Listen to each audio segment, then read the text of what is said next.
Mimi nakubaliana na kauli ya Haji. Ndio. Kubadilisha wachezaji 6-7 ni kuibomoa kitu kinachoitwa rhythm ya timu. Ndio. Sio kujenga timu unatengeneza wachezaji wapya wa 8-9. Timu inahitaji maelewano. Tumeshindwa kufanya vizuri katika mashindano haya ni kwa sababu ya uwezo wetu wa timu yetu kuelewana ndani ya uwanja wanaposhimiliki mpira umepungua sana. Wetu Sande Manara kwa ajili ya kuzungumza yale ya kimichezo. Mimi ni Fred Leonard, lakini nyuma ya kamera yuko Jiva Osman. Mzee wetu, heshima yako kwanza. Asante bwana, habari za asubuhi. Salama. Kwa heshima Ramadhani mwendaji. Namshukuru Mwenyezi Mungu tuko salama usalimini. Hali ya joto ni kali kidogo lakini tunamudu. Experience yako kwenye issue ya imani zinapotokea kwa Rezma na Ramadhani zinaungana kwa pamoja, Wakristo na Waislamu wote wa kwenye mfungo, ifoje? Ni jambo zuri watu kurudisha imani zao kwa Mwenyezi Mungu. Uwe Muislamu au Mkristo, unajua dunia hii inaongozwa na Mwenyezi Mungu. Hizo ni njia za kupitia ili kufikia Mwenyezi Mungu, na matendo yako ndio yanathibitisha ubora wa dini yako. Asante. Twende tukayazungumza yale ya kimichezo sasa. Hapa karibuni kutakuwa na mchezo wa dabi ya Kariakoo, ligi kuu soka Tanzania bara, Simba na Yanga. Kwa experience yako, umecheza Yanga kwa muda mrefu, una udhoefu, ikoje? Na kwa msimu huu imebadilika, ligi inakwenda kuchezewa Zanzibar. Experience yako, uzoefu wako umekaaje? Taarifa maalum ya kuchezea Zanzibar mimi sina. Nimezisikia katika mitandao ya magazeti, na siku hizi magazeti yanaandika mambo mengi yaliyokuwa ya kweli na sio kwa kweli, lakini nafikiri ubora ungependezwa utangazwe kama ilivyokuwa imeasisiwa katika tarehe za mwanzo na viwanja gani, tarehe gani. Hii kubadilisha inatupelekea kuwa na dhana potofu na inatetea hisia watu kuwa wengine sitofahamu na kuzusha migogoro isiyokuwa lazima kama siku za nyuma. Ukiangalia mpira katika viwanja vya kuchezea huwa mara kwa mara vinapangwa muda mrefu kabla ya karibia mechi ili kuwa na watu na uelewa mzuri na wengine kujitayarisha kuja kuangalia mechi kutoka nchi mbalimbali. Sasa haya mambo yote lazima yazingatiwe. Huwezi kuambia leo kesho uwanja huko Mtwara bwana watu watashindwa kukuelewa, lakini kwa mfano kama mtu anatoka Mwanza ashajipanga atakwenda Zanzibar kuangalia mpira, na baada ya hapo atakwenda huku na huku kuangalia mambo mengineyo, ndio ustaarabu unapokuwa bwana. Sasa sijui maana yake mpaka kufikia maamuzi yao lipi lilokusudiwa, kwa maana si sawa. Kuna wengine wanakosa ile ladha yenyewe ya dabi. Ndio maana yake hiyo sio sawa bwana, kwa sababu afadhali ihairishwe mechi yote ili ipangiwe tarehe ya mbali, kila mtu ajue, na ikiwezekana iwe ya muda mrefu ili watu wajipange sawa. Kwa maana kuna namna ambavyo viongozi wameteleza kwenye upangiliaji wa matukio. Mpira wa ligi unatakiwa uwe na ladha ya ligi, uwe na ladha ya derby, watu wafurahie, waondoke wakijiamini kama hali ilikuwa ni shwari. Sawa. Ningepata uzoefu wako, mechi yako ya kwanza ya dabi ilikuwa kuwaje, uliipokeaje? Kwa kweli dabi zote imekuwa ni mechi ya ushindani, na nikisema ya dabi kwa maana hiyo, miaka ya nyuma nilocheza mimi dabi yangu ya kwanza ilikuwa ni dabi inahusu hata Dar es Salaam tu, haihusu mikoa mingine, na ilikuwa ni ligi ambayo yenye mfumo tofauti na ligi ya sasa hivi. Ilikuwa ni knock out, sio ligi. Na wakati huo Dar es Salaam ndio ilikuwa Yanga na Simba, haikuwa Dar es Salaam ya Mwanza, Yanga ya Mwanza au ya Arusha, Simba ya Arusha, ilikuwa ni watu wa Dar es Salaam hapo na Kariakoo. Kwa tofauti ni kubwa sana. Kumbuka machi yangu ya kwanza ya timu ya Yanga ilikuwa mwaka 1971. 71 mpaka sasa hivi ni zaidi ya miaka 50 na iliyokwisha ni nusu karne hiyo. Sawa. Siku za hapa karibuni msemaji wa Yanga Ally Kamwe alizungumza issue akisema kwamba dabi hii itakuwa ngumu nje ya uwanja, tofauti na wengi ambao wamekuwa wakizoea kwamba itakuwa ndani ya uwanja dakika 90. Wengi wakaihusanisha na mambo ya kishirikina. Kwenye hii issue wewe unaamini ushirikina upo kwenye mpira? Binafsi nimekuwa nasema siku zote hili jambo, ushirikina hauna sehemu yote katika mpira. Ni dhana ambayo inatupelekea watu wenye imani yao kutaka kutuamanisha sisi kama mpira ni uchawi au ni ushirikina. Hilo jambo si sahihi, na wao na sababu zao, wengine kutafuta umaarufu, wengine kutafuta pesa, lakini mpira ni swala la mazoezi na juhudi ya kujifunza. Kwa maana ni watu ambao wanatengeneza mazengwe ili wao wafaidike. Ni kweli. Mimi kwa miaka yangu yote ya mpira, wachezaji mpira wazuri ni wale wanafanya sana mazoezi mazuri sana na sio washirikina sana. Na usahihi unauona, wachezaji wa duniani wote wanafanya vizuri ni wale wenye uwezo wa mpira na kila mahali, sio washirikina sana. Ulimwengu mzima uko wazi katika mpira. Wapo baadhi ambao wamesema wamekuwa wakiendelea kuzungumza kwamba baadhi ya wachezaji pia kwenye hizi timu wanapigana vipini, wanapigana nini, issue hizo za ushirikina hapo, au ndo kama hivyo pia wanasema?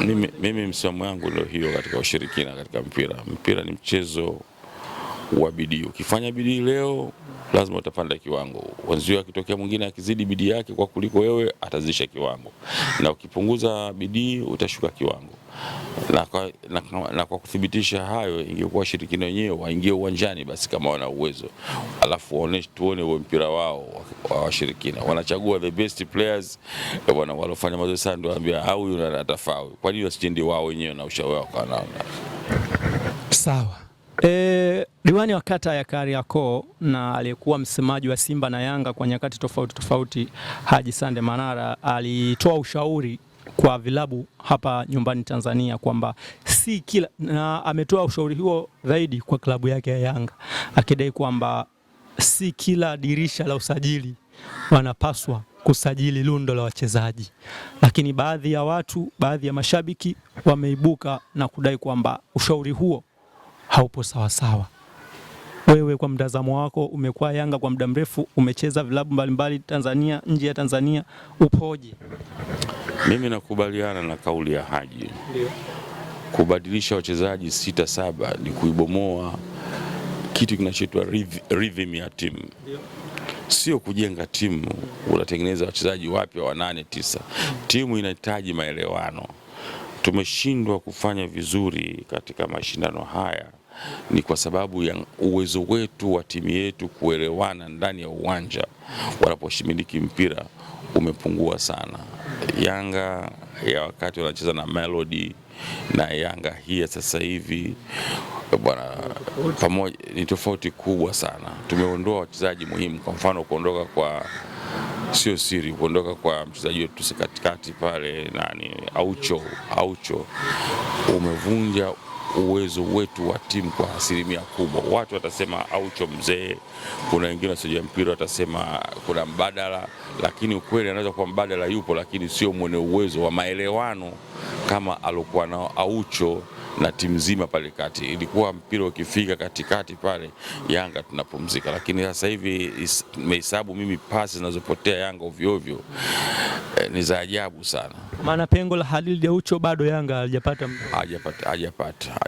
Na si rahisi, kwa sababu unajua hata wachezaji wenyewe wana namna zao za kuzoeana katika kutoa pasi na kufikiriana, huyu atafanya hivi kwa sababu atafanya hivi. Sasa hili jambo halipo katika Yanga sasa hivi, na Simba Simba limekuwa linaumiza sana hilo bila wao kujua. Wanachukua wachezaji wazuri, wanakaa nao, baada ya muda fulani wanaona ile uwezo hauko mzuri, wanatimua, wanaleta wenginewe, wanaanza nao, wakianza kutaka kuzoeana wanawatimua. Matokeo yake imekuwa timu hazifanyi. Tunaona Misri pale, tumeona Senegal. Kwa mtu anajua mpira angeweza kuyasadikisha maneno yanasema namna gani magoli yanavyopatikana ni kwa sababu ya nguvu ya maelewano ya muda mrefu, sio ya maelewano ya kukusanya wachezaji kwa sababu wewe upate pesa au upate maarufu umemleta huyu. Hapana, ni kwa sababu timu inahitaji maelewano ya ziada katika kutengeneza timu, na hilo alitusema Haji katika hili yupo sahihi. Yeye yupo sahihi, lakini unadhani viongozi wanakwama wapi kwenye kuyatekeleza mawazo haya? Kwa maana mara kadhaa wamekuwa kifeli. Mfano rahisi ni Simba ambao wamefika fainali ya michuano ya shirikisho msimu uliopita, lakini wamevunja kile kikosi ambacho tulisikia wakisema kwamba wanatengeneza timu. Simba na Yanga wana hazina kubwa sana ya wachezaji waliokuwa wenye uwezo na wa muda mrefu na wana uzoefu, lakini bahati mbaya hizi Simba na Yanga haziwaleti wachezaji wenye uzoefu katika kutengeneza timu. Matokeo yake viongozi wenye sababu zao za kutaka umaarufu na kutaka ndio wanakuwa wenye maamuzi ya mwisho aje nani katika timu na kwa faida yao wao. Hili ni kosa ambalo tumekuwa nalo, tunadumu sana. Hebu angalia wachezaji waliopita Simba mfano wake kwa muda wa miaka 3, miaka 4, wakila anatoka pale akienda nje huko ni mchezaji mzuri, lakini alipokuwa Simba alikuwa fukuza. Na hali kadhalika na Yanga tunapoteza wachezaji wengine wazuri, matokeo yake tunakuja kuleta mifumo ambayo ule uwezo tuliokuwa tunafikiria uko juu kuendelea kwa juu. Sasa hivi ishakuwa mfumo wa Yanga tunashinda kweli, lakini sio katika ule uwezo ambao tulikuwa nao. Alizungumza akisema kwamba pia hizi klabu mbili Simba na Yanga wanaotoa maamuzi ni mtu mmoja ama wawili. Hilo linaweza kuwa ni nzuri au baya, lakini kubwa ni kwamba hivi huyo mtu mmoja au wawili uelewa wake wa mpira ni kiasi gani, kwa sababu ya nguvu zake za pesa atakalotaka yeye ndio linakuwa hilo, lakini sio kwa uwezo wa mpira. Lakini mimi naamini Yanga na Simba kuna wachezaji walio vizuri, wana utafsiri mpira kimpira kwa miaka mingi, walioifanya ile kazi ya mpira, wana uwezo mkubwa sana. Simba, Yanga, Azam pamoja na Singida wamefeli kwenye michuano ya kimataifa. Kama Tanzania tunakwama wapi kwenye michuano mikubwa ambayo ingepaswa kuitambulisha nchi? Hayo niliyosema ndio majibu sahihi, kwamba uelewano ndani ya uwanja wa mpira tumeiona Singida, tumeiona Azam, tumeiona Yanga na Simba, alafu tumeziona timu zingine zenye uwezo kama vile za Misri, za Morocco, namna gani pasi zinavyokwenda, namna gani goli linavyotafutwa, namna wanavyokaba. Sasa sisi ule uwezo ule hatufikii.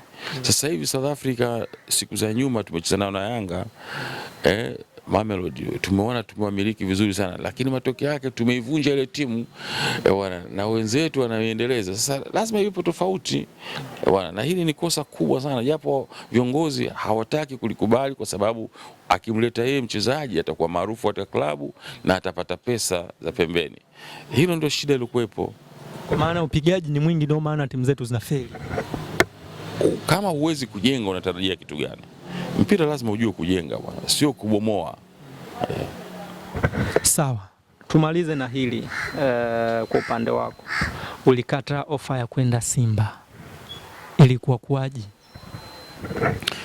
Ni kweli nilikataa ofa ya kwenda Simba kwa sababu kwa zama zile, hata zama hizi, ilikuwa mimi nimelelewa na Yanga. Yanga ilikuwa ni sehemu ya maisha yangu na sijagombana na Yanga mpaka hivi sasa. Kwa hiyo sikuwa mtumwa tu wa swala la pesa, lakini ilikuwa na utu wangu na heshima yangu na watu wangu nimewazoea.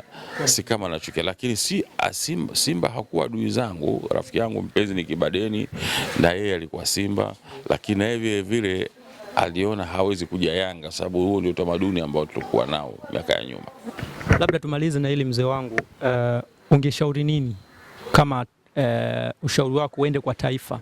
2027 tutakuwa wenyeji wa michuano ya AFCON, tutakuwa wenyeji. Ungeshauri nini tufanye kuiboresha timu yetu ya taifa ili tusiende kama washiriki bali kama washindani? Asante sana, hili swali ni zuri sana. Labda nichukue nafasi hii kuieleza jamii ya mpira na Tanzania kwa ujumla, kama mpira ni mchezo wa sisi washikadau wote ambao tuko wengi.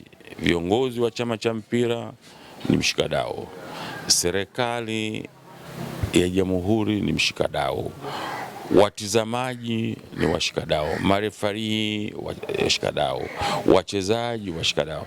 Hili ni jambo ambalo nchi inaingia katika kuitetea hadhi ya nchi yetu. Kwa hiyo kama ni washikadau wote, tuwe na jukwaa la wazi la kuweza kuzungumzia masuala yanayosaba na mpira bila kukutupiana matope au kukashifiana au kugombana. Tuzungumze katika njia wazi, na wale ambao wanahusika wakubali kukosolewa, lakini iwe kwa njia ya adabu, ili tupate dira ya kutuongoza kwenye ushindi. Hakuna sababu ya kuamua mtu taifa nzima pasipokubali kukosolewa au kuulizwa au kueleweshwa na watu. Hapo tutakuwa tumekosea. Naiomba serikali ya kukubali watu wazungumze na kukosolewa, iwe kwa njia ya adabu, ndo jambo la msingi. Kama mwandamizi, unawashauri nini waandamizi wenzio ambao wameshacheza na wanajua mpira ulivyo, na ili kwenda kuweka heshima 2027 tutakuwa wenyeji, ungewaeleza nini? Kama nilivyosema, wapewe nafasi ya kuzungumza katika jukwaa la wazi, iwepo jukwaa lenye kuwakaribisha watu mbalimbali, wanaokosoa, wanaopendekeza, wanaoshauri, na watu waitwe viongozi, waulizwe maswali magumu ili tupate dira sahihi, na washikadau wote waelimishwe au watoe maoni yao. Hivyo ndivyo ustaarabu wa mpira utakapokwenda mbele. Lakini ukiwa wewe mwenye kiongozi hutaki kukosolewa, hutaki kuzungumzishwa, hapo nafikiri utakuwa utendei haki mpira. Mimi nikushukuru sana. Asante. Shukrani. Asante.